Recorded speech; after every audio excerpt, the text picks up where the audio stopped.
Akira. You know, he's got clout.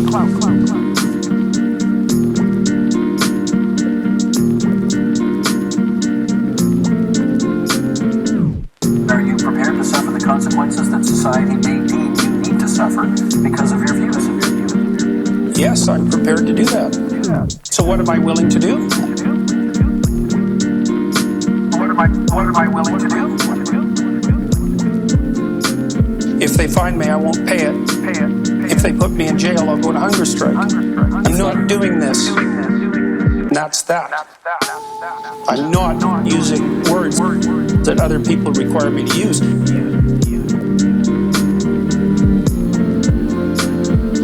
Now, if our society comes to some sort of consensus over the next while about how we'll solve the pronoun problem, let's call it, and that becomes part of popular parlance, and it seems to solve the problem properly without sacrificing the distinction between singular and plural, and without requiring me to memorize an impossible list of an indefinite number of pronouns, then I would be willing to reconsider my position. But I'm also partly opposed to this because it's been made mandatory and has the whole weight of the law behind it. It's like, this is a very bad idea. I believe this is a very bad idea. And I believe that the reason this has caused so much noise is because there are things that are at stake in this discussion, despite its surface nature, that strike at the very heart of our civilization. That's what I believe. Well, here now is psychology professor at the University of Toronto, author of 12 Rules for Life, An Antidote to Chaos, Dr. Jordan Peterson. Great to see you again, Dr. Peterson. Very nice to be here. Are you a white supremacist? Why do they call you that? Why? Yeah. Well, because in the world we live in right now, the easiest strategic move is to call you some pejorative term. Not just to shut you down, but also to damage your reputation, to cause real harm. It's not merely a matter of shutting you down. There's more malevolence to it than that. I've learned over the last year, if you're careful what you say to begin with, then I am very careful with what I say. And then if you're attacked, that you don't back down. Don't back down. Don't back down. Don't back down. And you don't apologize. Don't back down. Don't back down. Don't back down. Don't back down. And you don't apologize. Things flip around extremely quickly, and now I'm in a position where if I get attacked, it almost inevitably turns out to be of benefit to me.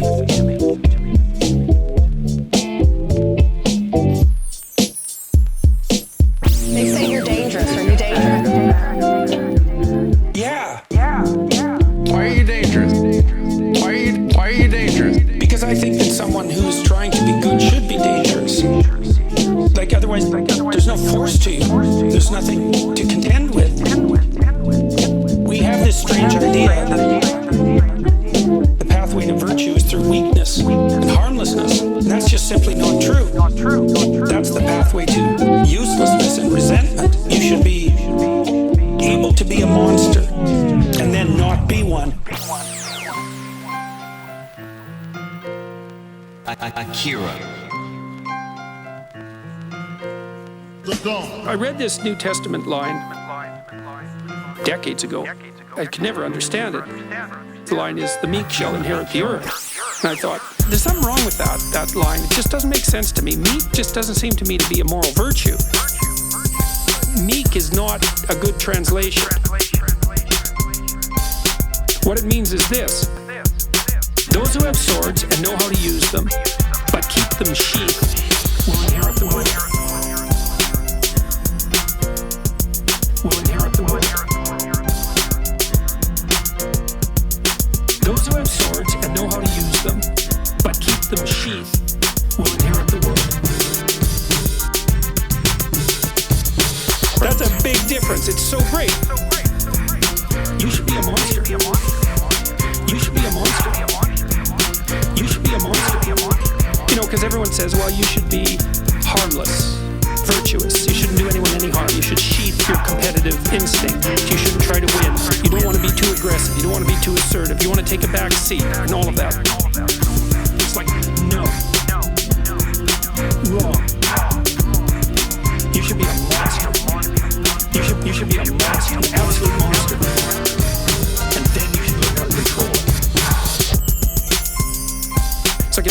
wrong with being competitive? There's nothing wrong with it. There's something wrong with cheating. There's something wrong with being a tyrant. There's something wrong with winning unfairly. All of those things are bad. But you don't want people to win? What's the difference between trying to win and striving? You want to eradicate striving? One definition of a winner is someone who never let losing stop them. Never let losing stop them. Never let losing stop them. You should be a monster. You should be a monster. You should be a monster.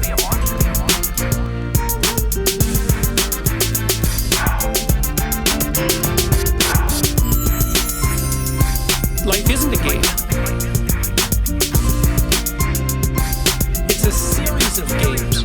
And the right ethic is to be the winner of the series of games. And part of that means you have to be a good loser. Because you're not going to win every single game.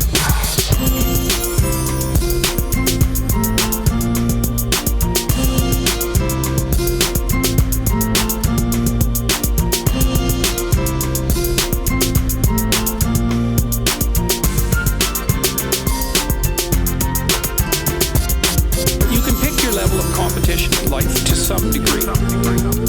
So let's say you pick a level of competition where you're always winning. Well, all that means is you picked the wrong level of competition. Let's say you're a grandmaster chess player and all you do is play amateurs, and every night you go home and congratulate yourself on what a genius you are because you just stomp these people left, right, and center. It's like, you're not a genius. You did win. What you should be doing is playing people who are beating you like as much as you can tolerate. You want to be on the edge where your skills are being developed. Loss is always a possibility.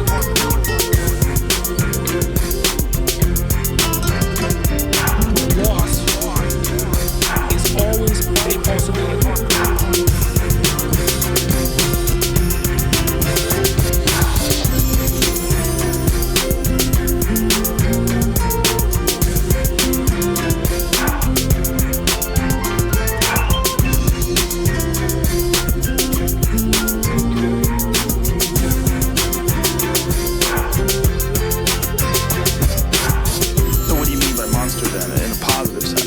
That's easy. A positive monster is somebody who says no and means it.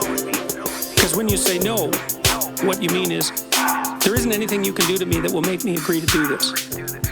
Because no one will take you seriously otherwise. No one will take you seriously. No means, if you keep pushing, something that you do not like will happen to you. That's what no means. You don't have any strength of character unless you can put up a fight. To be able to say no to something is to be able to put up a fight. You can't do that if you can be pushed around. You'll just get argued into submission. Or you'll feel guilty because you're causing conflict or something like that. When you fight someone who's formidable, say, what do you think of the person that you're fighting? Like, how would you characterize them? They have a monstrous side because they can bring substantial physical force to bear on the situation. And be willing to do it. So they're not naive and harmless by any stretch of the imagination. They have a well-developed capacity for mayhem. They think, well, is that monstrous? I would say, yes. I would say fierce. Question? Some researchers see shame as something that is very destructive. The consensus seems to be that it is an emotion that is always destructive. Do you agree with this? No, that's absolutely ridiculous. Only modern psychologists and probably social psychologists would be foolish enough to even dare to posit something so absolutely absurd. Psychopathy and shamelessness are the same thing. No emotion is always destructive. Any emotion taken to an extreme can be destructive. It's just like any value taken to an extreme, made into one thing can be destructive.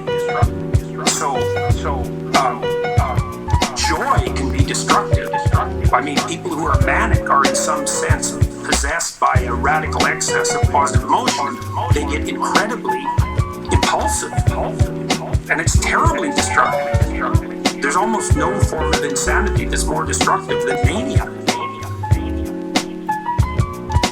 People will go out and spend all their money, all their family's money, and engage in all sorts of hyper-optimistic interactions with the world that will result in their complete ruin. People think of happiness as an untrammeled positive. If you think of happiness as only a good, then you have no idea about the pathologies of positive emotion, and they're manifold. And shame is like if you do something stupid and destructive to yourself or to yourself and the broader social community. You should feel shame and you should pay attention to it and you should learn from it. And if you're not capable of doing that, then people should stay the hell away from you because you're shameless. And of course, for most of Western history, to call someone shameless was a tremendous insult. It meant that they didn't have enough sense to be appalled by their own pathology. That's just not a good thing.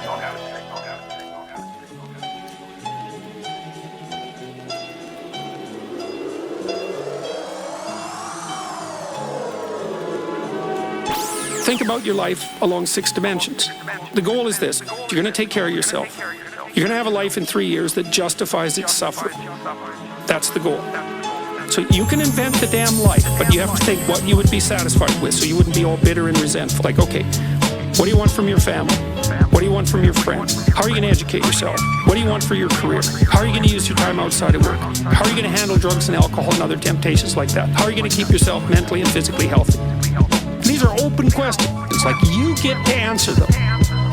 The idea is you can have whatever you want, but you have to figure out what it is. It's okay, so now develop a vision. What's your life going to be like in 3 to 5 years? So you write it down. Then we do something else, which is, okay, your bad habits and your resentment and your bitterness and all of that, your procrastination gets completely out of hand and you auger down and you're in your own personal version of hell in 3 to 5 years. What does that look like? Well, everyone knows that. It's like everyone can look into the future and think, well, if I keep going on this dark path, this is where I'll end up. But then you've got a little hell outlined for yourself to run away from. You got a little heaven outlined for yourself to run towards. And then you're motivated. Because sometimes, you're just hopeful. I would like a good thing to happen. It's like, yeah, but I'd like to drink half a bottle of whiskey tonight too. So which is it going to be? Well, just being hopeful about the future might not be enough. But then you think, oh, I see. There's that little hell thing that I outlined that's waiting for me. And maybe I'm afraid of taking the next step forward because it's demanding and challenging. It's like, yeah, I'm afraid of that, but I'm way more afraid of where I might end up if I don't get my act together. And people should be. That's why there are conceptions of hell in so many religions. Hell's a real place. Whether it's eternal, that's a whole different question. Whether it's waiting for you in the afterlife, that's a whole different question. But if you've never met anyone in hell, you haven't lived very long. You haven't had your eyes open. Yeah, it's undeniable. That feeling of total, complete misery is undeniable. Yeah, especially when it's compounded by the fact that you know you did it to yourself. Yes. That's the real fun. That's the real fun part. It's like, I'm having a bitch of a time and I richly deserve it. Jesus, that's rough, man. There's evil in the world of all sorts, and some of it's the evil in other people, and some of it's the evil in your brother's heart. But the part of it that you can really do something about, that's the malevolence in your own heart. You can actually do something about that. And that's actually way more useful than you think. Because if you can face it in you, then you start to understand it. And that also makes you strong enough to identify it and to fight it when you see it in the external world. Question? What does my average daily schedule consist of? Oh, that's fairly straightforward. I get up around somewhere between 6 and 8, and then I work till 10. As hard as I can, flat out, every single day. So, and I've been doing that with very little variation, although it's been much more extreme in the last year since 1985. Like I work probably 14 hours a day, at least 14 hours a day, and so that's about 100 hours a week. the time that I don't do that, I spend with friends, but mostly with my family. I work as efficiently as I possibly can. I'm always trying to do everything I can as fast as I possibly can. And I'm accustomed to that because, like I said, I've been doing it for 30 years. That's my daily schedule. I don't like to be unoccupied. I have to be occupied doing something productive all the time because otherwise I'm not pleased with myself.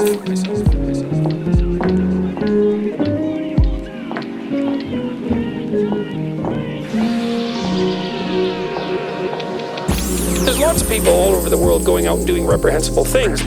You might say, well, you should go out and protest against them. And sometimes you should. But most of the time you should think, where am I falling short of the ideal? My own ideal. Doesn't have to be one that someone puts on you. Where am I less than I should be? Where am I bitter? Where am I making the world a worse place than it has to be? If you ask yourself those questions, you'll be in for a big shock. You say, well, what would happen if you stopped doing that? Stop saying things that make you weak. Stop telling lies that you know to be lies. Stop doing things you know to be useless and counterproductive. Aim high. Adopt some responsibility. And then see what the hell happens. It's like it'll work. And that's what I'm hoping people will do.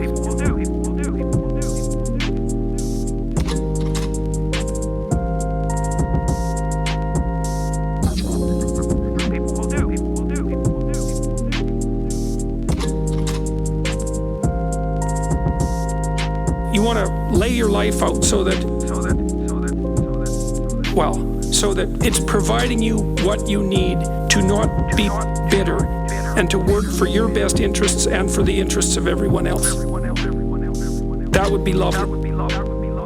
That would be lovely. That would be lovely. That would be lovely. And I think it's attainable.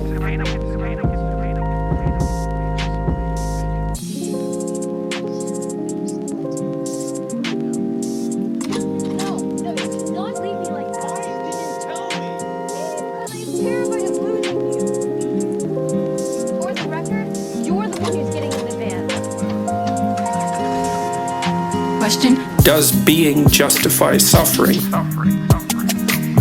There's this old idea. It was a Jewish idea. It's kind of a riddle. What does a being who's omniscient, omnipotent, and omnipresent lack? Think, well, that's nothing, obviously. No, limitation. And so that was the explanation for why God created everything, but more particularly why God created man. It's that there's something about limitation that adds to completeness. Maybe because it provides something to struggle against.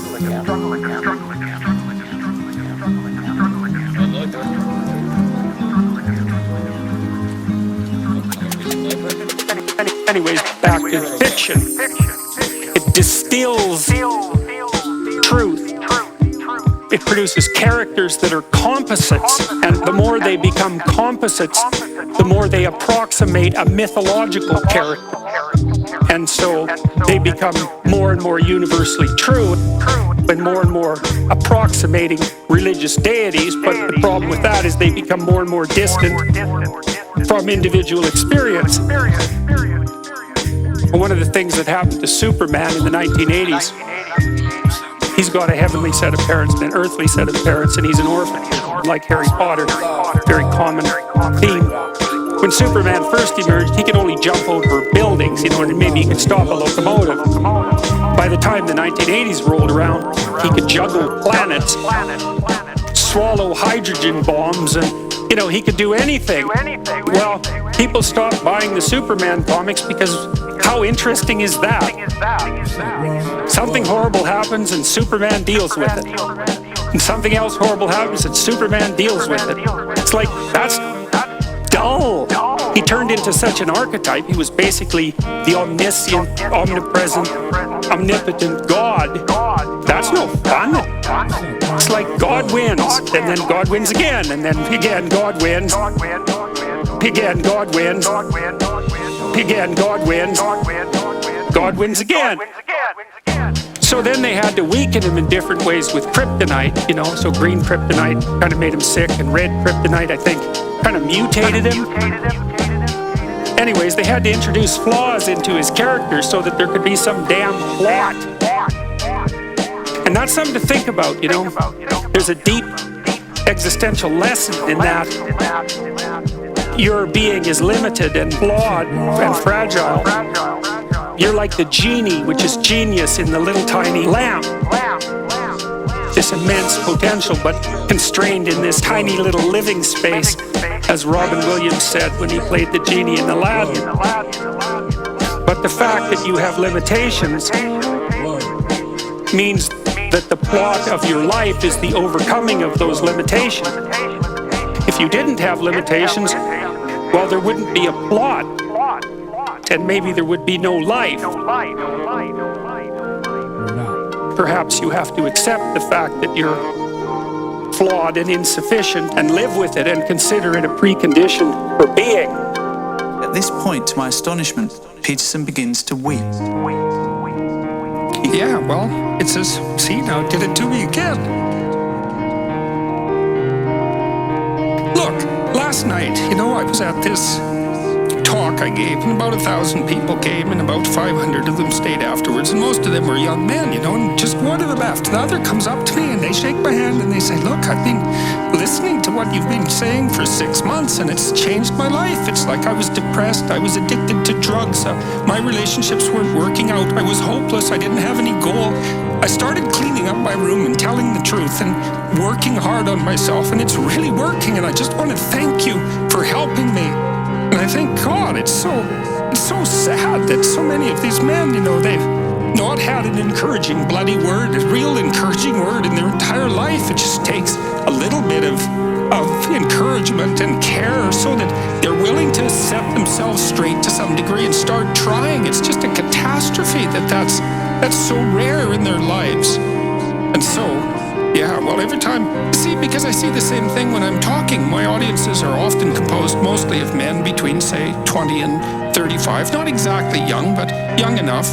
And they're desperate for a discussion about responsibility and fair play and noble being and working properly in the world. And the idea, and to hear the idea that their lives actually matter, that if they straighten themselves up and fly right, that they'll have a beneficial effect on themselves and their family and the community, and that the world is starving for that. And then for them as individuals, not for them as a group, but for each of them as individuals. So, yeah, it breaks me up. Every time the topic comes up, it breaks me up because it's so damn sad. And we're so stupid. We're alienating young men. We're telling them that they're patriarchal oppressors and denizens of rape culture and you know, tyrants in waiting, and we fail to discriminate between their competence and their tyranny. And it's awful. It's so destructive. It's so unnecessary. And it's so sad. And so whenever I think about it, especially because of all that I've seen of it, it makes me sad, like deeply. It's so sad. Why has it happened?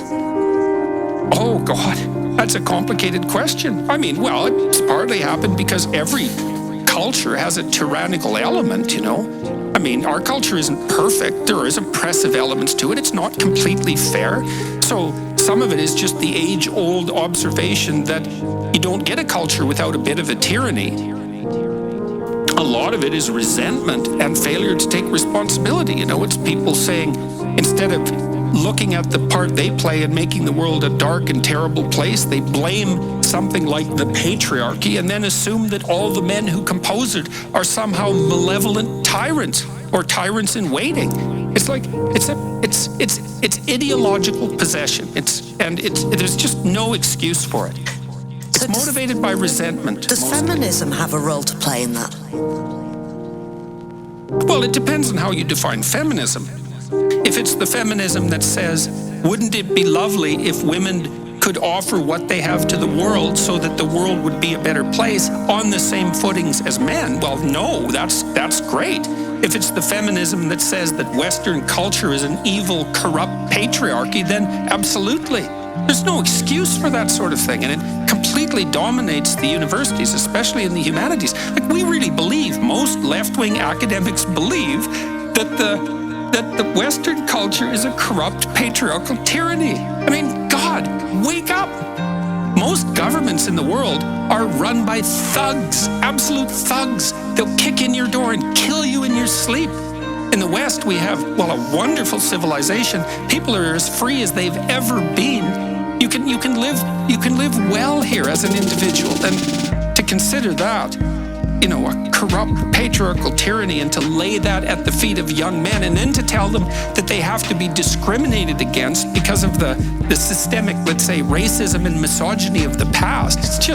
It's appalling. I've also been described as misogynist because, you know, I've been trying to strengthen young men. It's like, of all the ridiculous ideas, that strengthening young men is somehow misogynist. I mean, God, it's just, I can't even believe what you would have to think that that was a good idea. Good idea, good idea, good idea, good idea, good idea, good idea, good idea. There's an idea in Genesis, the foundational story of Western culture, that being emerged from something like potential, from chaos, as a consequence of God's use of language, the logos. Logos is the deepest idea of the West, and it means something like clear, competent, truthful, communicative endeavor. So there's an idea in Genesis that that's the spirit that God used to bring forth order from chaos at the beginning of time. When God employed the logos to extract order out of chaos, he extracted habitable order and then pronounced that it was good. And at the same time, when God made human beings, he pronounced them made in the image of God, which means that human beings have the capacity, that logos-like capacity, to speak habitable order into being out of chaotic potential.